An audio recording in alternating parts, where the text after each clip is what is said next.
everyone. I, Megha Ahuja, welcome you all to Sashakt Dialogues, an attempt by Sashakt, the Ovarian Cancer Foundation, to break the silence and start meaningful conversations to combat unjustified cancer related stigmas. So, for this special episode, in which we are going to discuss the stigma of social isolation, we have two fantastic guests with us today. Dr. Rohini Patil, gynecologist, founder Knitted Knockers India, and a cancer winner, and Preeti Pathak, a renowned author and an emotional transformation coach. Hi, Dr. Rohini. Hi, Preeti. Welcome to the show. Patients with cancer navigate many social experiences because of treatment side effects, long stays in the hospital, loss of life's normalcy, and limited time with friends and family. They lose friends during their journey, drift apart from those they care about, or lose touch with friends who didn't know what to do. Starting with you, Dr. Rohini, what was your experience with social isolation in your cancer journey? Megha, for me, as such, for my personal thing, it was quite different. I had just started my career as a gynecologist. I was yet to get settled in my practice. And this blow had come, and at that time my son was just 8 years then, and I had to, there was no chance of me thinking about taking a leave from my working, or because I had to work hard to make the ends meet. So that was situation for me. But during my cancer journey, I have met so many sisters of mine who really, had that inhibition in going back to their work, their mental block, or, they were not in a position to get back to the work, and they had isolated themselves, not meeting friends, not meeting the relatives, and they were not going back to work. But then for me, it was continuously my work. I used to work till Saturday afternoon. Saturday afternoon, I used to take my chemo. And then next day, Sunday, I used to take rest, and again I used to go back. But then the things are not same for majority of people, whether they are urban population or from a rural population. Things remain same, because I go to the distant places, very interior places. The problem is there. They earn their daily bread. Daily wages, going and working on farm, but then still they are not able to go and work in the farm, and their family totally collapses. And here in urban population also, I have seen then, yes, they have constraints of getting back to their daily routine. Very true. Like after denial of the whole thing, withdrawal is one of the natural thing that happened to most of the men or women after the cancer diagnosis. Coming to you, Preeti, emotional health is just as important as physical health. If the patient is feeling isolated and lonely during or after the treatment, it can affect the long-term outcome of the treatment as well. What tips would you give to patients or survivors to ease the feeling of social isolation? There is so much as a community we all need to do in our own microcosm, that is a person suffering from cancer and reviving from it. Yes, there is a fight or flight mode, there is a denial and a withdrawal symptom that everyone goes through. While it is easy to say, but yes, what is most important for any person, and when we talk of cancer or any illness, now since you're talking of cancer, I get specific to that, is the willingness and the drive within. I mean, it is so inspiring to listen Dr. Rohini. She's taking her chemo on Saturday, Sunday she's resting out, and Monday she's bouncing back, not just to a profession, but the noble cause that she's also doing as a gynecologist, besides whatever other reason. So that inner drive has to be there. So that inner drive and willingness comes from a very positive mindset. Whether the positive mindset is because I want to make ends meet or I want to fight this, you are sending a thought out into the universe. You're sending a thought out into your own body, mind and soul, I would say, into your aura, that this is not, okay, let me just get done with this repair, dust my hands and move on in life. So it's that attitude to bring that little shift of positivity within. In terms of isolation, coping, I would say that it all starts from, we are all made of matter, and matter is nothing but energy. So when we bring a change in the energy, what happens is, जहाँ किसी घर में diagnose हो जाता है, so everybody in the family is also disturbed and affected. The mind tends to go down in the fearful, anxious thoughts. Now this has happened, maybe then there is going to be a relapse, maybe how many sessions are going to go, then the recovery path. So all this is basically, what I'm saying is pulling down our energy, pulling down our confidence, our courage. Now we work at two levels. Yes, when we combat at this stage, can we overcome the social isolation, mental block? So first I would say is willingness and the drive.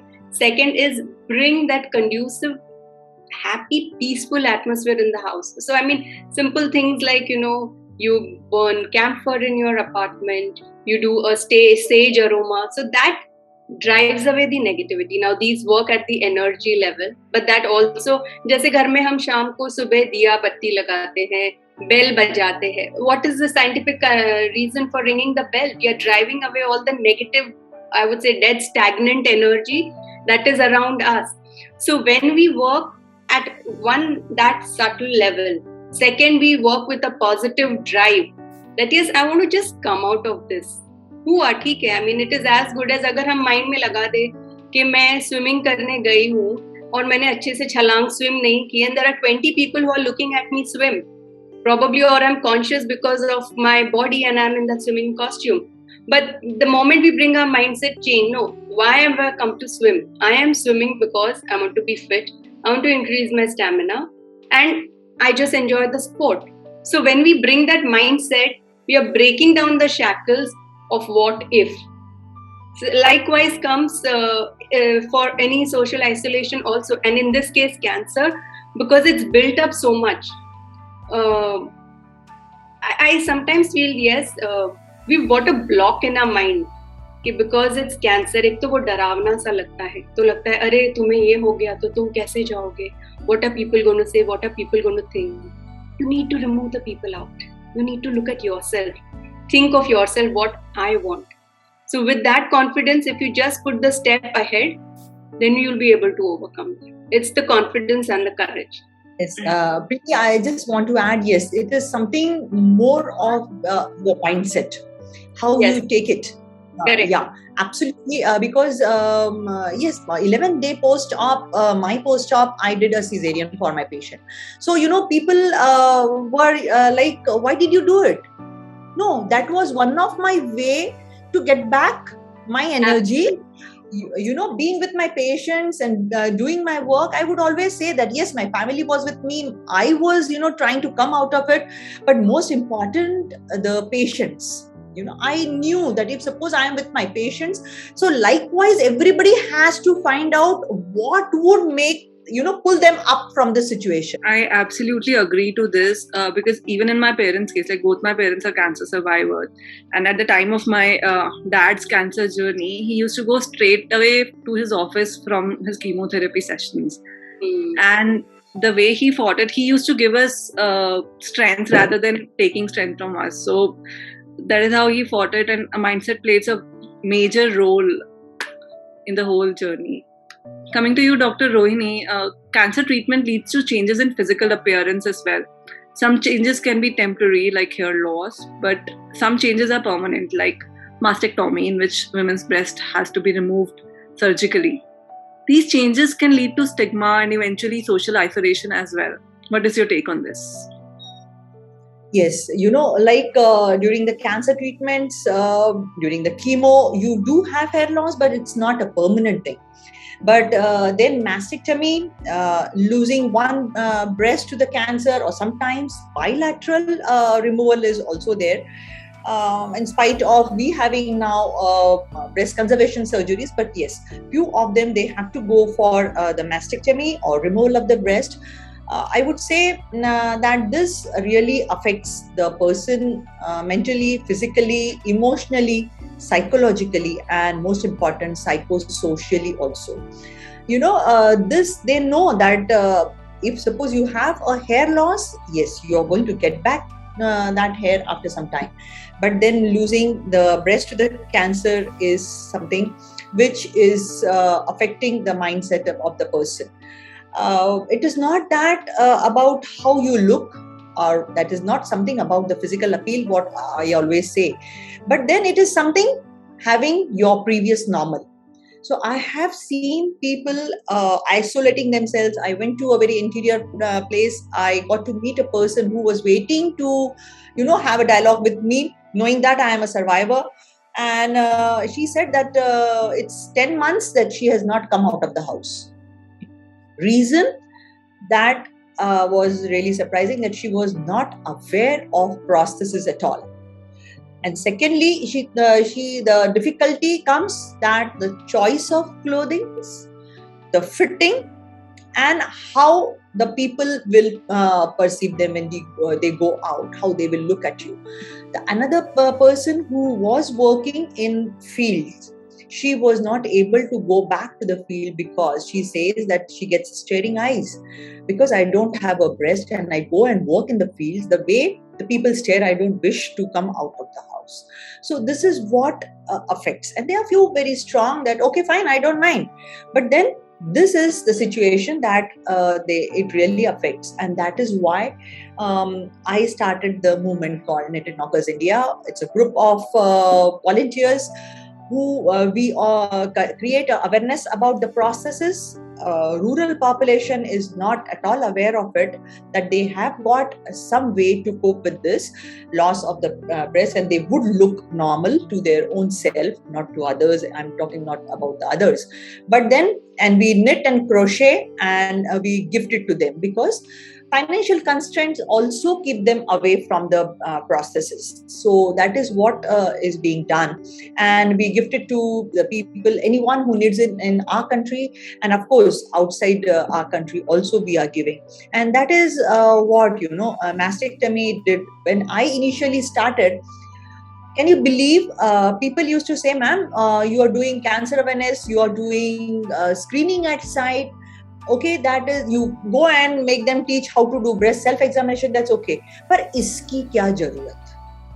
And then I used to always say कि जरूरत ठहराने वाले आप कौन होते हो, जिसे जो उसमें से गुजरता है वो जानता है. ये कहीं खुद को बहुत सुंदर या अट्रैक्टिव दिखने के लिए नहीं, ये सिर्फ उसी के लिए रहता है कि मैं फिर से मेरी पहलीर हो जाऊं. So this is what it is, So, very true. And we as a society are so obsessed with normal that anything that doesn't conform to the norm, so much pressure is created around it that women cannot go on with their normal life if they're not conforming to the whole expectations. Everyone tends to look at themselves from the eyes of the society. You look for appreciation and approval from people around you rather than you your own self. That is where the biggest jolt on your personality or on confidence gets shattered or gets built up. And we've empowered others to do that, which is what needs to change. Loneliness and social isolation have been significant problems for the general population during the COVID-19 pandemic. But for cancer patients, these issues were particularly acute, likely due to isolation and social distancing. Here's when the role of a caregiver matters the most. How do you think that the caregivers can comfort the patient during such a time so that they don't feel lonely? So the best thing that the caregiver is the eye and the window for a cancer patient or any patient who is at home, because they're taking them into the view outside. And this caregiver has to, at any given point in time, be very enthusiastic, chirpy and positive, affirmative more than anything. It's not just saying so to the patient, but feeling that inside. So that comes with a lot of, I would say, state of calmness and stability in their own being, not getting hassled and frazzled. It's something like when we are taking care of children. It is so demanding and so much so time testing for us, as when we are bringing up small children. I think that's what also a caretaker should be doing with cancer survivor patient, because they are fulcrum. Show them interactive videos, have optimistic interactive conversations. The best things that work also is the approach of storytelling. You are sharing with them information, positive, encouraging, I would say rather stories which are has deep-seated these emotional aspects. One time take a pick on motivation, once take a pick on courage and confidence, and subtly bringing out the reality, how to also pull that patient out from this isolation mode. Of course, given the COVID time, it was very different, but it works at a 2 levels. So caregiver is someone who's not just coming to nurse and feed and take care and just sit out there. It's the compassion and empathy that should be brimming within for the caregiver. And I would say that is something that applies to everybody in the apartment, in the house who is staying with the surviving patient. So it is just this attitude and mindset that a caregiver has to live with, that आज मैं इनको किस तरह से खुश रखूं, आज मैं इनके साथ क्या इन्फॉर्मेशन या क्या बात शेयर हूं, किस बात से उनको तकलीफ हो रही है, तो मैं अपने तरह से तरीके से अपने नजरिए से वो तकलीफ कैसे कम कर सकती हूँ. That is the compassion and empathy that a caregiver should, the base that a caregiver should come from. That's so very true. It helps a lot. Like whatever we are talking, we cannot keep talking about the problem to the patient. Yeah. At times what happens is like not just the immediate family, but the like a little far away family also, whenever they come, they create such hue and cry about everything that it takes down the whole energy of the patient, and whatever they are facing, it makes it more difficult for them. So it is so what we used to do, I'll share, like whenever anybody used to come and meet mom, we used to tell them before meeting her that you're not going to talk to her at all about cancer. Just be as normal as you can, talk about anything in the world, but don't talk about cancer to her. Correct. So normalizing the whole thing, I think, can help a lot. Absolutely. Yes, I would just tell my experience. I always, whenever I go for meeting people and talking, when I was diagnosed, with the breast cancer, and people wanted to meet me, there were some relatives, non-medicos, who were coming, and friends who were non-medicos, and जब वो आते थे और वो मेरे सामने बैठते थे, तो वो बहुत ही ऐसे सैड चेहरा, आंखों में पानी लाके, they used to look at me, and then I was the one who was telling them कि नहीं कुछ नहीं होगा, आप रो मत. So वो बताते थे कि नहीं, वो जो थी ना, उसका डायग्नोसिस हुआ, वो तो 5 महीने में ही मर गई. उसके बाद उसने कीमो लिया ना, बस 2 महीने रही, उसके बाद मर गई.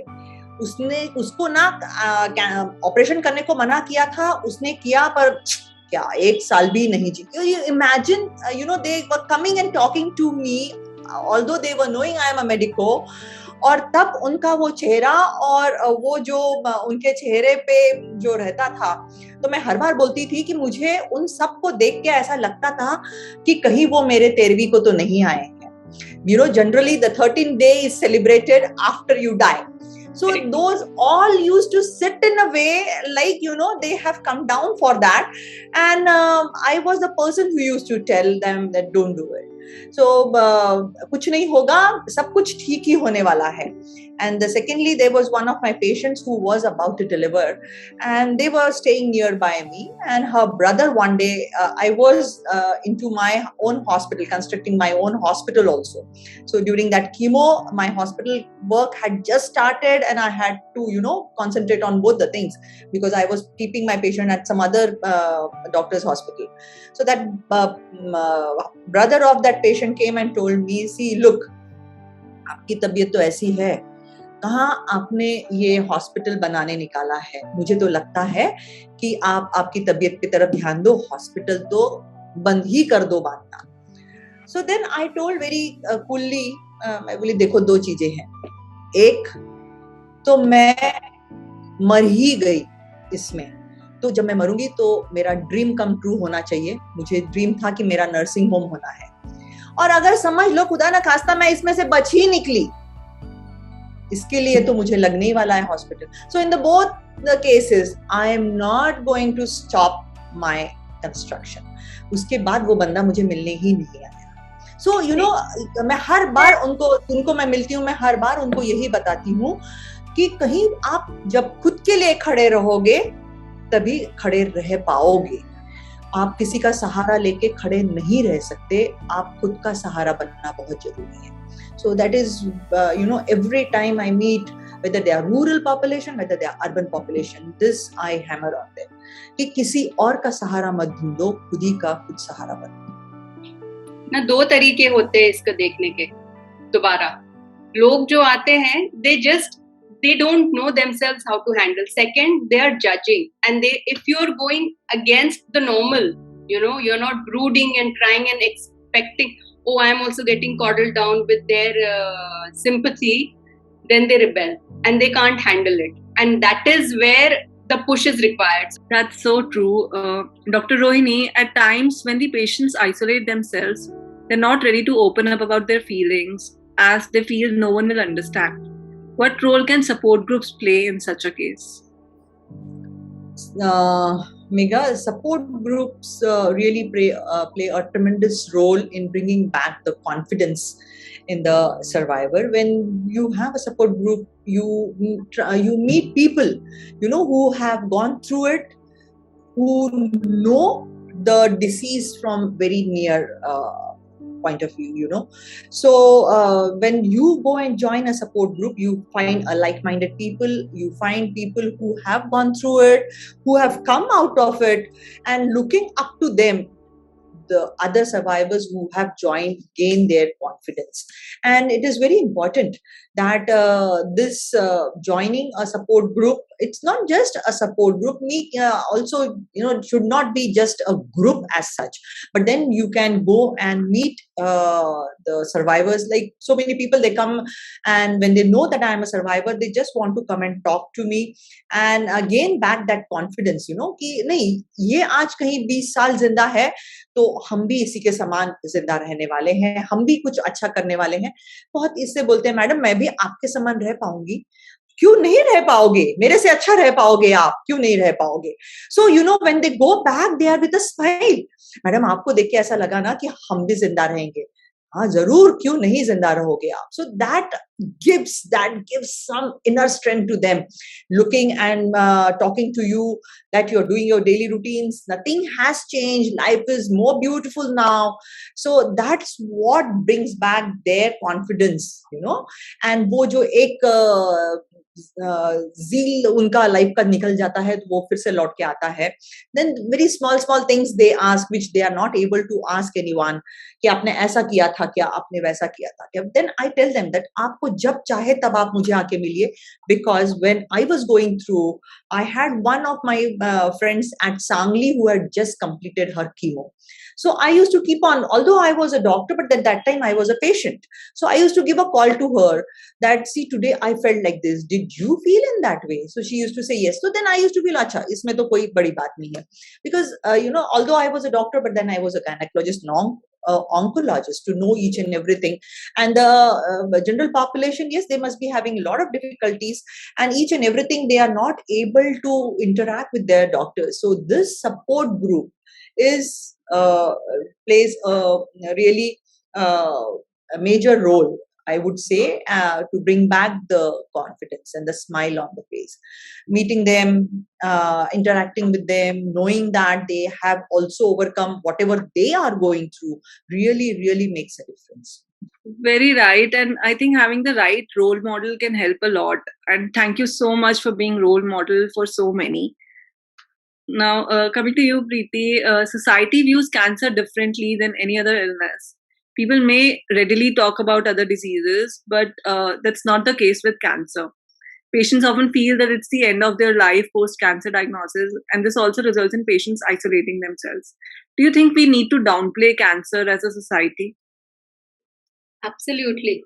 We need to, in fact, I think that trend with so many initiatives being taken by different groups, by different people. Sashakt by themselves has taken this initiative for ovarian cancer. Dr. Rohini is taking such a noble, drive of reaching out to women in the rurals for breast cancer, helping them bring up themselves in life. The mindset and the approach towards cancer and towards the people suffering from cancer, what we were a decade ago is far different than what it is now. As a mass community, yes, there is a reformation happening. So there are small steps which are getting into bigger steps now, and more initiatives taken. We go back 20 years, cancer का नाम आता था, cancer हुआ है, क्या होगा, कैसे होगा? Rightfully what Dr. Rohini said, rightfully what you told about your family where relatives are coming and meeting. This trend has changed because of the role models that you all have been, that you have been in your own family for your parents. So that mindset, when we take it out to the larger community, yes, the awareness drives are changing. There is a mindset which is changing, and slowly we are going to get there. And I think it is getting, with so many research is done and cues and treatments coming out. That's going to be another thing in matter of some time, that it's curable and it is a reversible condition. And it's very necessary as a society to not create hue and cry about the whole thing, because medical science has advanced so much. Cancer is very much curable. We have so many role models in front of us who have fought the disease and are absolutely fine now. And even at the point, like when we talk about media, whenever cancer is projected, it is always projected in a negative light. So it is very important, even at the media level, that the role models who have actually fought it should be highlighted rather than the ones who lost to the disease. So before we conclude, what are the last words of wisdom you would like to share with our viewers? Starting with you, Dr. Rohini. Throughout and going through this journey, I have just learned that in life, persistence is the greatest quality that each and everyone should have. And talking about the fear, I would say that our greatest fear is not that we are inadequate. Our greatest fear is that we are not powerful beyond the measures. I would just explain that it means that we are afraid of the power we might possess in our own self, inside us, and afraid of how our life might change, or how we have to change or adjust to it. Our weakness is which makes us complacent, and our powers make us take the control and the change of the life. So, that is a fear. We don't imagine how much strength we have because we don't want to go up to it. So, each and everyone should realize their strength. The strength is there inside. You just have to realize this, use it, and come out of it. And one can. Beautiful. What message would you like to give to our viewers, Preeti? I would like to say is the way we look at things help us a lot. Either I see the glass half empty or half full. What do I choose to look at? That's the attitude one should have towards life. If I'm going to see the half glass which is full, I'll think, oh my, that's a lot. There is so much I can do with that. So if you're talking of an illness also, okay, it's come. How can I transcend this? It's something like, do I want to be God-loving person or God-fearing person? Fear is always going to pull me back. But when we love, we are opening ourselves to receive the abundance, to receive more and embrace lot of everything good in our life for ourselves, by ourselves. So rightly said. Thank you so much. Thank you so much, Dr. Rohini and Preeti, for this insightful discussion. I'm sure our listeners are going back with changed perspectives. I hope that all cancer patients are flooded with so much love and compassion that they'll never have to isolate themselves. On this note, it's me, Megha Ahuja, signing off for the day. Take care and stay sashakt.